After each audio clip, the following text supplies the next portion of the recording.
रसूलिल करीम अम्मा बाद, तेरी रहमतों का दरिया मुझे भीख मिल रही है, मेरा काम चल रहा है। तेरे नाम का वजीफ़ा मेरी ज़िंदगी का हासिल, तेरे नाम की बदौलत मेरा काम चल रहा है। आज के इस इंतखाबी जलसे के सदर मोहतरम निहाल ट्रैक्टर वाला साहब, स्टेज पर तशरीफ़ फरमा, मुअज़्ज़ज़ीन शहर, कारपोरेटर हजरात, मेरे दोस्तों, बुज़ुर्गों और साथियों, और घरों में बैठकर हमारी बात सुनने वाली हमारी मुअज़्ज़ज़ माएँ और बहनें, आज हमारा ये जलसा हुक्को कॉलोनी में हो रहा है।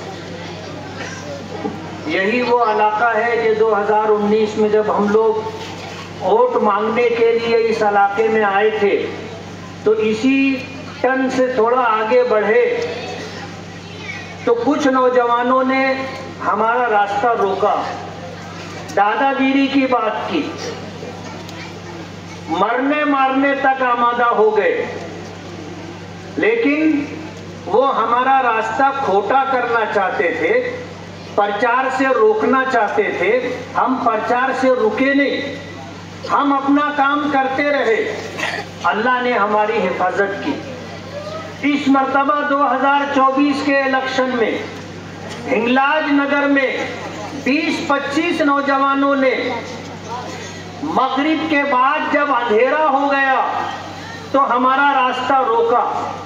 बताने वालों ने हमें बताया कि उनके अज़ाइम और इरादे अच्छे नहीं थे। 20-25 नौजवानों का और उनके साथ हमारी कुछ माँओं और बहनों को भी उकसाया गया था कि अंधेरे का फायदा उठा करके हमारे साथ ज्यादती की जाएगी। लेकिन कहते हैं ना, जिसे अल्लाह रखे उसे कौन चखे। हम जरा भी नहीं डरे, किसी किस्म का खौफ ना खाते हुए अपना काम करते रहे। हम पर हाथ डाला गया। हमारे साथ जो नौजवान थे उन्होंने हाथ झटक करके हमारे पीछे आकर के खड़े होकर के उन्होंने हमारा साथ दिया, बचाया। बचाने वाली जात अल्लाह की है, अल्लाह ने सबब और जरिया बनाया। 2009 के इलेक्शन में आयशा नगर में भी हमारा रास्ता रोका गया था और उसके लिए हमारी माँ और बहनों को इस्तेमाल किया गया था, जो हाथों में चप्पल लेकर के चप्पल मारने का इरादा रखती थी। लेकिन अल्लाह ने उस वक्त भी हिफाजत फरमाई। इलेक्शन आता है, आप इलेक्शन लड़िए, मगर ये तरीका इलेक्शन लड़ने का नहीं है। आप कहते हो कि मुझे नयापुरा, इस्लामपुरा और जिस इलाके में अंसारी बिरादरी के लोग रहते हैं, मुझे घुसने नहीं दिया जा रहा है और सारा इलाका पैक कर लिया गया है। पूरा शहर अपने सर की आंखों से देख रहा है कि आप कहां कहां, खयाबान निशात चौक है और इसी तरह इस्लामपुरा है, हर जगह तो आप जा रहे हैं और जलसा ले रहे हैं। आज चुना भट्टी पर उनका जलसा है। इस तरह के जुमले बोल करके वो हमारे नौजवानों को वरगला रहे हैं, उकसा रहे हैं इस बात पर कि हम जब प्रचार के लिए उनके पास जाएं तो वो हमारे साथ ज्यादती करें।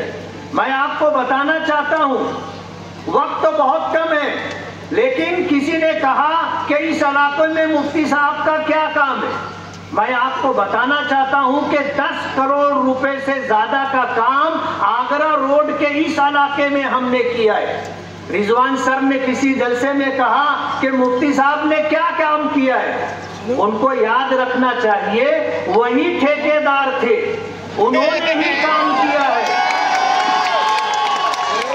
उन्होंने ही काम किया है। हजार खोली की पहली गली चौक से लेकर के सलाम चाचा रोड तक रोड की तामीर 2 करोड़ रुपए के फंड से उन्होंने ही किए। कम से कम थोड़ा तो आदमी में हया होनी चाहिए, थोड़ी सी तो शर्म होनी चाहिए कि ऐसी बात कहें जो बिल्कुल झूठ हो। आज मुल्क के हालात कैसे हैं, मुल्क के हालात इंतहाई संगीन है। आज जो हुकूमत बरसरे इक़्तिदार है वो मुसलमानों को इस मुल्क से बेदखल करना चाहती है।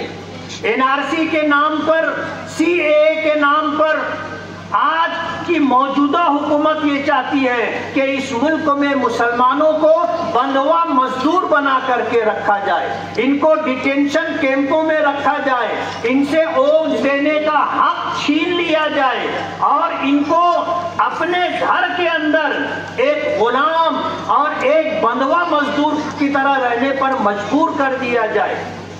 आप बीजेपी की हमनवाई कर रहे हो। पूरी रियासत में बीजेपी ने, अजीत दादा पवार ने, शिंदे ने अपने उम्मीदवार खड़े किए। मालेगांव में उन्होंने क्यों उम्मीदवारी किसी को नहीं दी? दर पर्दा उम्मीदवारी आसिफ शेख को दी गई।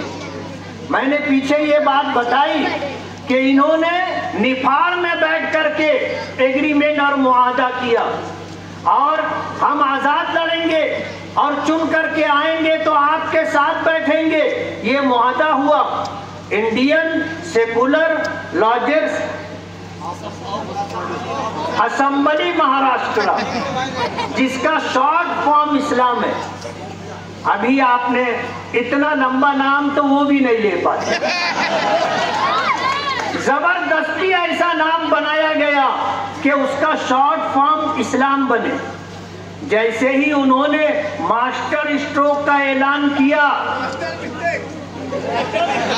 मास्टर मिस्टेक का ऐलान किया, रात 1.5 घंटे के बाद ही शहर के एक मारूफ मुफ्ती साहब ने इसके नाजायज और हराम होने का फतवा दे दिया। कहने वालों ने कहा कि पैदाइशी कांग्रेसी इस्लाम में दाखिल हुए, 24 घंटा भी नहीं रहे उन्होंने इस्लाम को छोड़ दिया और ऐलान कर दिया कि भाई इस्लाम नाम का झंडा और डंडा हमने जिन लोगों को दिया है वो डंडा और झंडा घर में ही रख ले, बाहर लेकर के ना निकले। इस्लाम से इतनी चिढ़ हो गई आपको। इस्लाम आपने छोड़ा तो छोड़ा, लोगों को भी कहा कि घर ही में इसको रखो, बाहर मत निकालो। आज अगर ये चुन करके आते हैं तो बीजेपी के साथ जाएंगे और बीजेपी के साथ जाने का मतलब ये है कि ये मुसलमानों के साथ गद्दारी कर रहे हैं। इनको वोट देना, बीजेपी को वोट देना है और इन्होंने वोट काटने के लिए जनता दल सेकुलर जिनकी पहले थी, आज समाजवादी पार्टी है, उनको सुपारी दी है। आप देख लो, वो पक्के पक्के इलाकों में जलसा ले रहे, वहीं घूम फिर करके प्रचार कर रहे हैं और यही काम उन्होंने 2014 में भी किया था। यही काम 2014 में किया था। मुस्तकीम डिग्निटी अलल ऐलान 50 लोग इस बात के गवाह हैं कि उसका ये कहना है कि मुझे इस मुल्ला को, इस मुल्लवा को हराना है। ये जीतने वाले नहीं है और ये जीतने या इलेक्शन लड़ने के लिए नहीं खड़े हुए, ये सिर्फ वोट काटने के लिए खड़े हुए।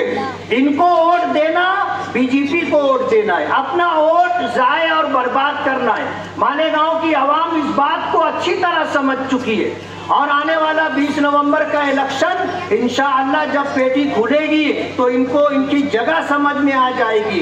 जब निहाल अहमद मरहूम जिंदा थे, अपने बेटे बुलंद इकबाल के लिए उन्होंने जब असेंबली में उम्मीदवारी करवाई, खुद लोगों के साथ कांधे पर हाथ रख करके घर घर जा करके वोट मांग रहे थे, तो उस वक्त इनको 7000 वोट मिली। जब तो निहाल साहब जिंदा थे, मरहूम बुलंद इकबाल जिंदा थे।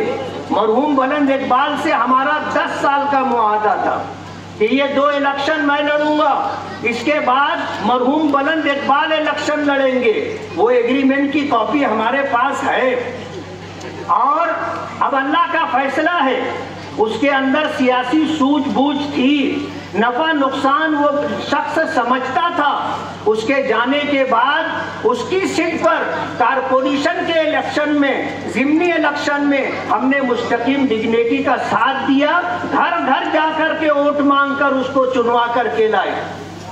चुन करके आने के बाद कहते हैं ना कि बच्चा बड़ा होता है तो पर निकल आते पर निकल आए और उनको ऐसा लगने लगा कि हम बहुत ऊंची उड़ान करने वाले। ये 5 साल और सब्र कर लेते। शफीक राना कहते हैं कि अगर वो मेरा कुर्ता पीछे से पकड़ करके चलते रहते तो शायद अगला 5 साल का इलेक्शन लड़ने का मौका शान हिंद को मिल जाता। मैंने जिस वक्त फतेह मैदान के स्टेज से ऐलान किया था बुलंद इकबाल की उम्मीदवारी का, तो हमारे साथ यूसुफ इलियास साहब बैठे हुए हैं। इनको नागवार गुजरा था, लेकिन हमें पता नहीं था या इनको पता नहीं था कि हमारा उनका एक एग्रीमेंट है। आज इस मौके पर मैं बहुत सफाई के साथ कहना चाहता हूं कि जिस इलाके में हम इस वक्त इलेक्शन इंतखाबी जलसा ले रहे हैं, हमारा ये जलसा कैंसल हो जाए इसके लिए पूरी कोशिश की जा रही। परमिशन रद्द हो जाए। स्टेज लगाने के लिए जब लोग आए तो स्टेज लगाने से पुलिस डिपार्टमेंट के लोगों ने रोका। मैंने फोन पर बात की कि हमने जुमा के दिन से एप्लीकेशन दिया है, आपसे परमिशन मांगा है, आपको अगर परमिशन नहीं देना था तो जब ही ना कह देते। पूरे शहर में हमने ऐलान करवा दिया, पूरे शहर के लोग यहाँ जलसे में शिरकत के लिए आए हैं और आज आप आखिर वक्त में कहते हैं कि जलसे का परमिशन रद्द। साहब आप क्या कर रहे हैं समझ लें। तो कहने लगे कि यहाँ बाजू वाली गली में माजी आमदार साहब का घर है। मैंने कहा हम मरहूम शेख रशीद साहब का एहतराम करते हैं, उनकी जिंदगी में भी हमने यहाँ पर जलसा लिया था। उनकी उस वक्त भी जलसा लिया था जब शेख आसिफ साहब आमदार थे।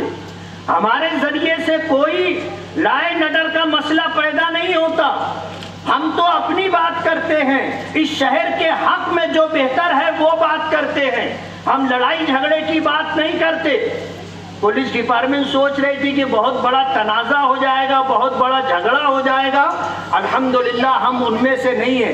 हम जुल्म नहीं करते, लेकिन जुल्म को बर्दाश्त भी नहीं करते।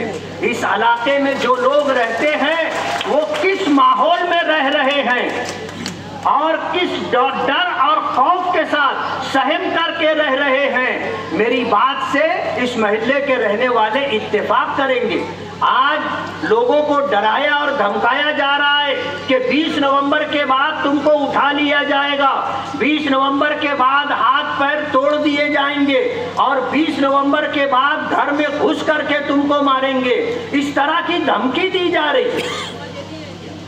हम धमकियों से डरने वाले नहीं हैं और ये मालेगांव की आवाम आप समझ लीजिए कि इस इलाके में जो हमारे वोटर हैं वो हमें ही वोट देंगे, इसलिए कि जिस वक्त वोट देने के लिए जाएंगे तो उनको पता होगा कि किसको वोट दिया है और अल्लाह रब्बुल आलमीन देख रहा होगा। आज जिनको आपने घेर रखा है और बंधुआ मजदूर बना लिया है और आज घर घर जाकर 200-200 रुपया बांटा जा रहा है, आप ऐसा समझते हैं कि जिन्होंने पैसा ले लिया वो आप ही को वोट देंगे। एक बुजुर्ग के पास एक इलेक्शन लड़ने वाला उम्मीदवार गया और जा करके कहने लगा कि बाबा ये 1000 रुपया ले लो, मुझे वोट दे दो। तो उसने कहा कि मैं मेहनत मजदूरी करने वाला आदमी हूँ, आप मुझे 1000 रुपया मत दो, आप मुझे एक गधा दे दो। तो वो शख्स बाजार में गया, बहुत तलाश किया तो कम से कम जो कीमत थी गधे की वो 40,000 की, बछड़े की कीमत 25,000, गाय की कीमत 20,000। घूम फिर करके वो आदमी आया, आकर के कहने लगे कि बाबा वो गधा तो 40,000 का है, तो मैं आपको कैसे गधा दूं? बाबा कहने लगे कि बेटा तूने मेरी कीमत एक गधे से भी कम लगाई। एक गधे की कीमत 40,000 और तुझ मुझ जैसे बुजुर्ग आदमी को 1000 रुपये में खरीदना चाहता है। थोड़ी सी तो गैरत तेरे अंदर होनी चाहिए। मैं आपको बताना चाहता हूँ, 1000 बर्फ गिरे, 1000 आंधियां आए, जो फूल खिलने वाले हैं हर हाल में खिलेंगे। जो हमारे वोटर हैं इंशाअल्लाह वो हमें ही वोट देंगे। आप चाहे कितना पहरा लगा लो, और कितना ही लोगों को डरा धमका करके रखो, लेकिन होगा वही जो मेरे रब का फैसला होगा। हम इलेक्शन लड़ रहे हैं और हालात साजगार हैं। दादागिरी, गुंडागर्दी चलने वाली नहीं है। आप नशे का कारोबार करके करोड़ों रुपया कमा करके हमारी माओ और बहनों को आप 200 रुपये में खरीदने की बात कर रहे हैं। हमारी माएँ और बहनें समझती है कि अगर इनका पैसा नहीं लिया गया तो ये हमें परेशान करेंगे, हमारे बच्चों को परेशान करेंगे। आज वो आपका पैसा ले रहे हैं, किन मजबूरियों के तहत ले रहे हैं वो जानते।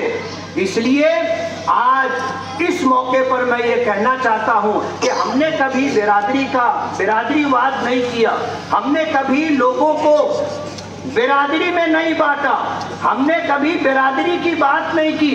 मैं कहूँ तो शायद आपको इस बात का एहसास हो जाएगा कि हमने कारपोरेशन इलेक्शन लड़ा, हमने हाजी नजमुद्दीन को मेयर बनाया, वो शेख थे बिरादरी के। हमने मेयर बनाया अब्दुल मालिक साहब को, ये भी शेख हैं। हमने मेयर बनाया इब्राहिम शेख नेशनल वाला को। हमने तो बिरादरी नहीं देखी। सियासत में तो हमने ताहिरा मैडम को भी मेयर बनाया था, ताहिरा मैडम को भी मेयर बनाया था। लोगों ने हमसे बहुत कुछ कहा, हमने यही बात कही कि हम सियासत में शहर की तामीर और तरक्की देखना चाहते हैं, हम सियासत में बिरादरीवाद नहीं देखना चाहते। हमने कभी ये बात नहीं की। आज ये सबको बिरादरी के नाम पर जमा करना चाहते हैं। मैं आपसे बहुत आजिज़ाना गुजारिश करता हूँ कि आप इस झांसे में ना आए। हाथी के हाथ दांत दिखाने के और खाने के और हैं। ये सिर्फ इस शहर में चुन कर आना चाहते हैं और इनके अज़ाइम और इरादे क्या हैं और शहर में क्या कर रहे हैं लोगों की ज़मीनों के साथ। अब्दुल मालिक साबिक मेयर ने आपको ये बात बताई है। इसलिए मेरी ये गुजारिश है कि आने वाले इलेक्शन में 20 नवंबर 2024 बुध के दिन जो इलेक्शन होगा, आप सुबह सवेरे अल्लाह का नाम लेकर नमाज पढ़कर अपने घर से निकलें और सुबह सवेरे वोट डालें। हमें बताने वालों ने बताया है कि ये तकरीबन 34,000 बोगस वोटों की तैयारी करके रखे हैं और इस सिलसिले में हम भी छानबीन में लगे हुए हैं। अगर आप अव्वलीन वक्त में जाकर वोट दे दोगे तो ये आपका बोगस वोट नहीं डाल सकेंगे। आप इतनी मेहनत करें और इतनी लंबी लाइन लगाएं कि बोगस वोट देने वाले थक जाएं बोगस वोट देने में। आप अपना असली वोट दें और आप कोशिश करें कि आप इस शहर की तामीर और तरक्की।